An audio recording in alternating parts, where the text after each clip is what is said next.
Hi guys, welcome to Running Science. Today we're going to take a break from the usual shoe review and we are going to discuss and I'm going to try to answer to one of the most frequently asked questions by beginner runner.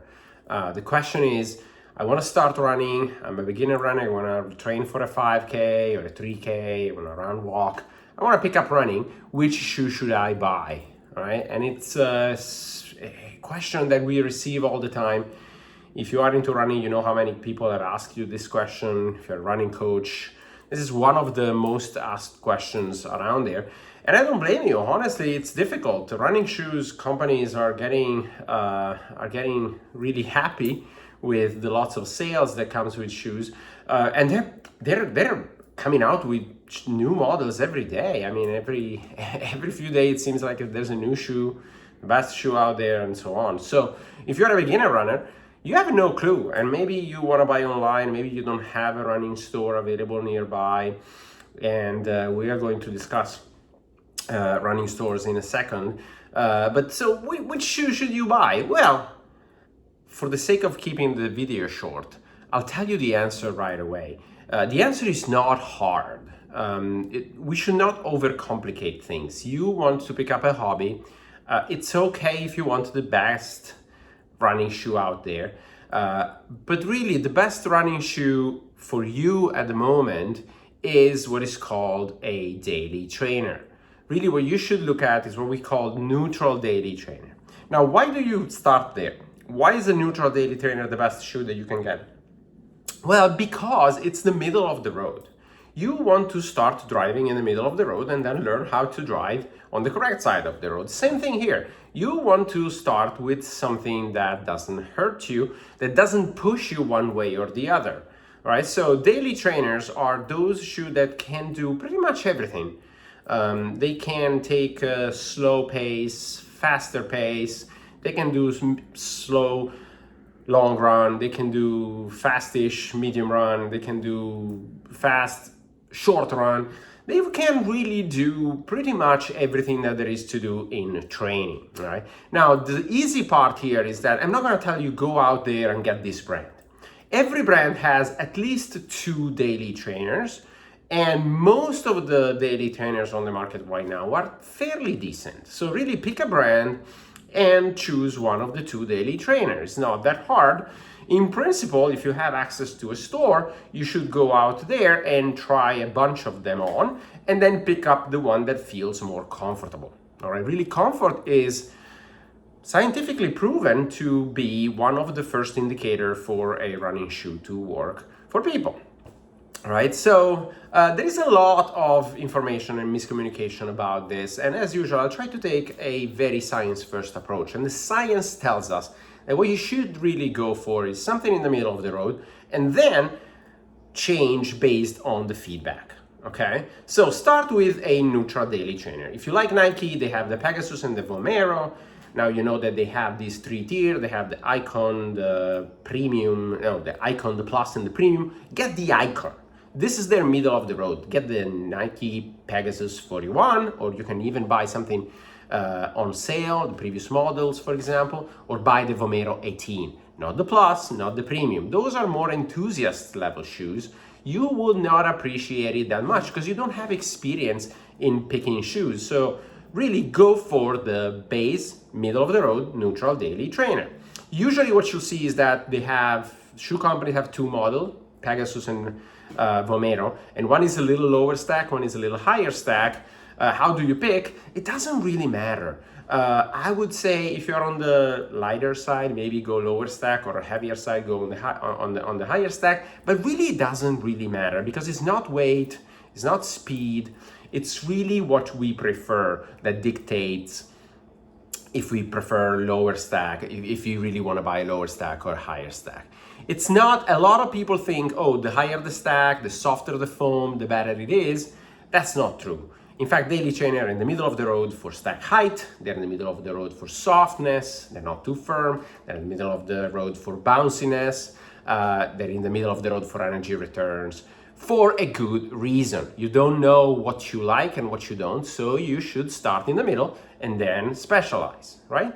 So I said Nike, I'm not gonna go there and list all the options, but I will list a few others. There's Puma out there, which is one of my favorite brand of shoes, of running shoes. This is the Velocity Nitro 4. That's the lower stack version of their daily trainer. Fantastic shoe. They have also the Magify 3. Fantastic shoes. Either this or the Magify, right? So if you like ASICS, another very good brand, they have the Cumulus and the Novablast. There's really more from ASICS, more than two, but those two are the most common one.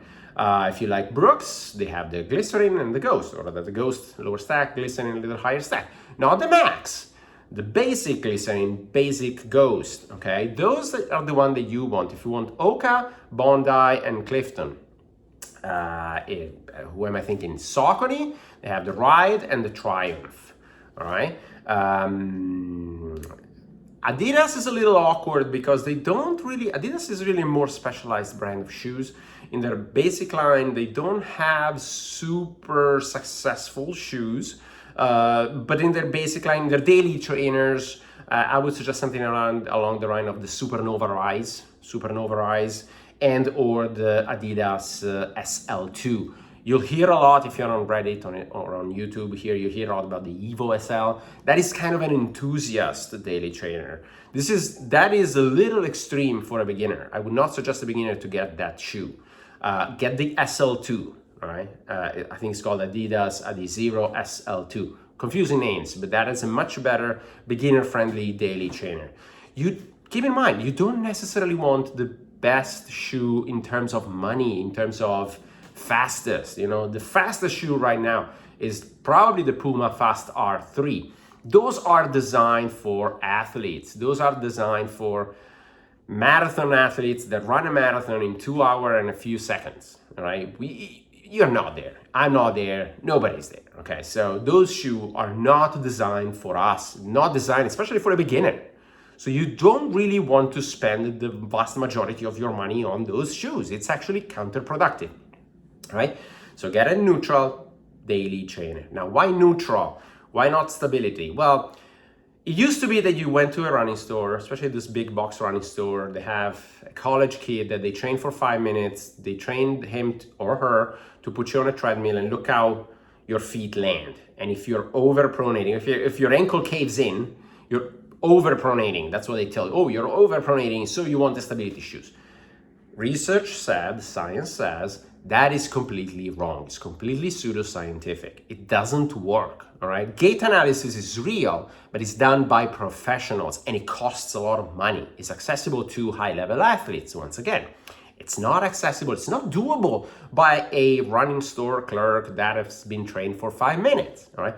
I don't want to bash all running stores, especially the small one, the family operated, they're in the community, they do a lot of good job. And you'll see, if you go there, if you find one, go there, please, support them, and you'll see that they'll give you suggestions similar to mine. But if you don't have access to them, don't go to one of those big box running stores. They don't know what they're doing. They sell you this gait analysis, now they have these fancy machines. That is all pseudoscience. What you really need is a neutral daily trainer. That's what you want to start with, okay? Then, how much are you gonna run with it? I don't know, if you want to pick up the hobby, I would suggest at least 2 times a week, maybe 3. 3 is the optimal. 4 is okay. 5, you're starting to get a little too much. You risk a little bit of injuries. But those are the runs that you usually should do, right? Let's say 3 a week. Run for a month, 2 months, 3 months. Run your first 3K, 5K. Run to walk. It doesn't matter. Just use the shoes. Use the shoes, all right? The only thing where you should stop is if you have pain, severe pain. That is not good, all right? If you have severe pain, then don't change the shoe. Go to see a physical therapist. Go to see a doctor, okay? Look up Doctors of Running, very good YouTube video channel, very good podcast. They're really PT doctors and they do a lot of educations for runners. A lot of this information that I give you is taken from them and other sources. They are science-based, like I am, okay? So really what they would suggest, go see a specialist. They are the ones that are trained, they've studied for years to do gait analysis and then work with them to find a better shoe.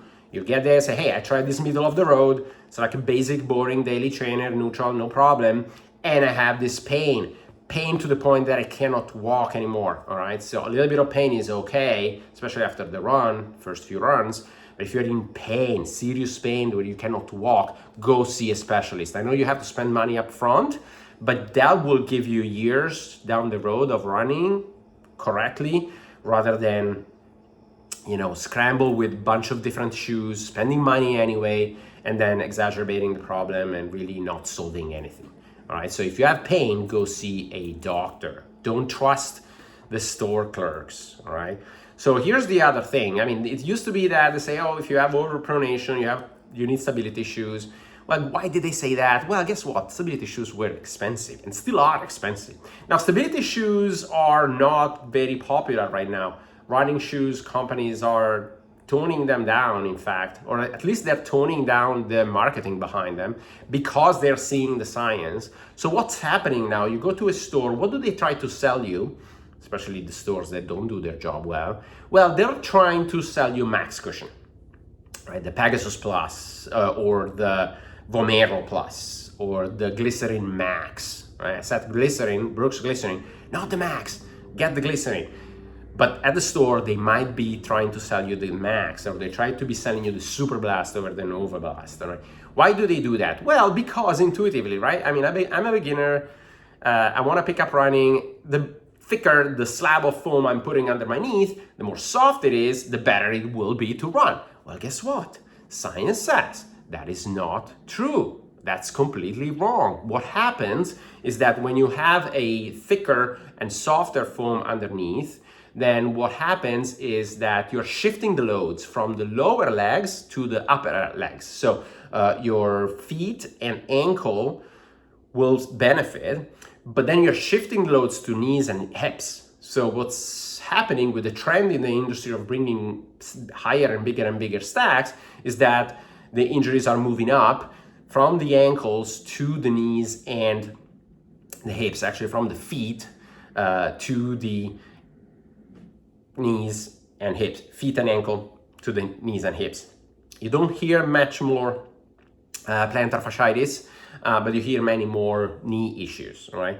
So this is exactly what's happening. Although the shoes companies, the shoe stores, they sell you the higher stack. Why is that? Well, guess what? They cost more, all right? They cost more. You think you've got the nicest, fanciest running shoe out there. It's nice and thick, so you can clearly see that it's a running shoe. That's not how it works. You're risking injuries. You're risking not enjoying the process. And really, running is a process. Just get something in the middle of the road, plain and boring, and enjoy the process. Okay, that's what I would suggest. Again, if you have a local running store that is really well run and they put the client in front of their own personal interest, just go there. Okay, it's not easy to find. There's a few. Right, we have one here in Orlando, Run Shack. Shout out to them. They're really fantastic. But not everybody has it, all right? So if you don't have it, just get a daily trainer. Doesn't matter which brand, they're all pretty much comparable. You can even buy on sale online, buy a couple, and then try the one that feels more comfortable. Really just step in. Which one is more comfortable? That's probably the shoe that you should go, all right? Don't get too fancy with stability. Don't get too fancy with max cushion or minimalist kind of shoes. Minimalist is a dead trend at this point, but maximalist, no. And stability is also very dangerous. You should work with stability shoes if you have a physical therapist, because there's different level of stabilities. There's medial, there's stabilities in the heel, in the midfoot, in the forefront. There's medial stability to the inside. There is lateral stability to the outside. Which one do you need? I don't know. The guy at the shoe store that has been trained for 10 minutes doesn't know. He's not a professional in the business. He's not a doctor. He's not a physiotherapist. They don't know. They'll just follow some pseudoscientific advice. Don't do that. You're risking injuries, okay? So get a neutral shoe. If you have pain, go see somebody that knows what they're doing, because you might need something completely different. You might need You might need insoles, for example. I don't know what you might need, but then keep in mind, for the majority of people, we're talking 85, 90% of the population out there, a basic daily trainer will bring you the miles, okay? A basic daily trainer is what you need. You don't need fancy max cushion. You don't need stability shoes. Again, there's a 5%, 10% of people that do. But if you are in that category, you buy this, you'll feel discomfort, you don't feel right, you feel pain, go see a specialist. Okay, I'll close it up. 15 minutes, that's usually where I want to keep my video. I close it up with a suggestion. What are you gonna do? What are you gonna do for your second pair of shoes? Okay, I'm gonna do a follow-up video where I'm going to explain that. But here's what I want you to think. If you are into running, maybe a couple of months, you ran your first 5K or 3K, you're satisfied, and you feel like you want to buy a second shoe, that's good, because building a rotation is also scientifically proven to help with injuries. Okay, so here's what you're gonna do. When you're running with your daily trainer, keep an eye out for what you really enjoy. Do you enjoy shorter and faster runs, or do you enjoy more longer and slower run? Right? In your daily training, you should really alternate between long and slow and fast and short. Never do the same route all the time. So, and when you're doing that, in your first 3, 4, 5, 6 months, I don't judge, I don't care. In your first runs, try to get a feeling for what you like. Do you like short and fast, or do you like slow and long? All right, that will guide you, that will guide us for your second pair of shoes, because we really want you to be happy with your second pair of shoes as much as you are with the first one. So that will guide you and build up a good rotation. All right, so I'll see you in the next video.